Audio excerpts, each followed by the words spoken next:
ça va se faire plus vite, puisque l'engagement, c'est 2026.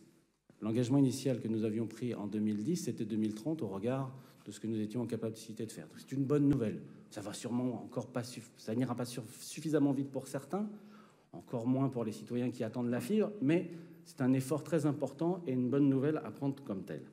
C'est moins cher. Là aussi, c'est toujours une bonne nouvelle, qu'il y a des choses à prendre. Mais c'est moins cher à une condition. Le plan de financement que nous avons bâti est un plan de financement qui doit pouvoir passer les années. Ce plan de financement, je vous rappelle que c'est 445 € par prise par EPCI, mais il est conditionné à plusieurs présences. La présence des départements qui ont confirmé leur financement, la présence de la région qui n'a jamais fait défaut et qui est une motrice sur le sujet, et la présence du partenaire État.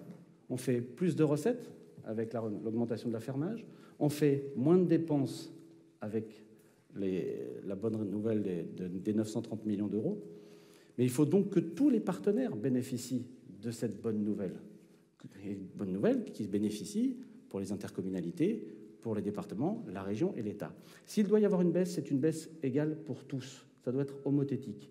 Et c'est un élément déterminant. Il nous faut continuer à militer à tous les niveaux, que ce soit au niveau local, mais aussi au niveau national et au niveau du gouvernement, pour que la qualité de notre réponse, la qualité de notre projet, le fait que nous soyons bons élèves, puisque nous sommes le deuxième plus grand projet d'infrastructure publique après le Grand Paris, le premier grand projet d'infrastructure publique en termes de propriété, nous ne pourrions pas être pénalisés parce que certains à Bercy imaginent qu'il y a une économie de 200 millions d'euros à faire sur un projet qui est un projet d'utilité publique.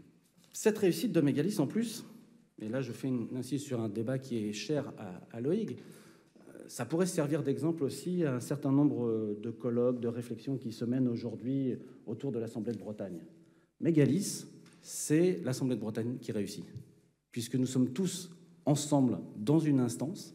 C'est l'Assemblée de Bretagne qui est concrète, vivante, et qui pourrait servir d'exemple dans les colloques. Et avec un certain nombre, Loïg et d'autres, nous sommes prêts, en tant que socialistes, à venir colloquer et expliquer comment une Assemblée de Bretagne unique peut fonctionner dans le respect des identités, dans le respect de toutes les collectivités. Alors, si vous me permettez un petit clin d'œil taquin, pendant que certains imaginent privatiser le patrimoine de la nation, d'autres en créent un au niveau régional. C'est peut-être la première marche de la différenciation, Monsieur le Président. Nous avons cette fierté de dire que nous avons apporté quelque chose et que nous apporterons quelque chose aux Bretonnes et aux Bretons. C'est un droit pour tous. Et comme le disait le Président dans son propos introductif, c'est pour cela qu'on fait de la politique.